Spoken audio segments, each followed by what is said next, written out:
Hello everyone, in this video, I'm going to show you how to insert a logo watermark in PowerPoint slides. This logo will automatically appear on every new slide you create. First, let's open PowerPoint and start with a blank presentation. Choose the blank layout for simplicity. Now, go to the View tab and click on Slide Master. Next, select the first slide in the Slide Master view. Now, we need to insert a shape. Now go to the Insert tab. Then click on Shapes, and select a square.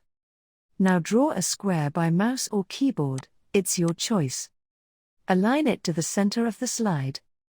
Time to change the fill of this shape. Click on Shape Fill, then click on Pictures. And then choose from a file.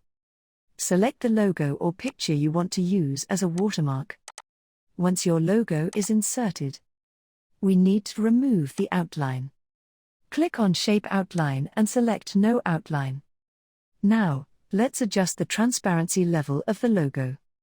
Now, here you can see this little icon. Click on it.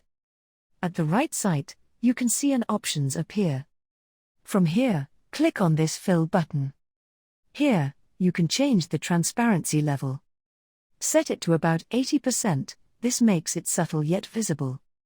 Then unselect anything. Now, click Close Master View.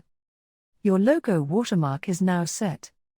Every time you insert a new slide, it will automatically appear on each slide. Thanks for watching.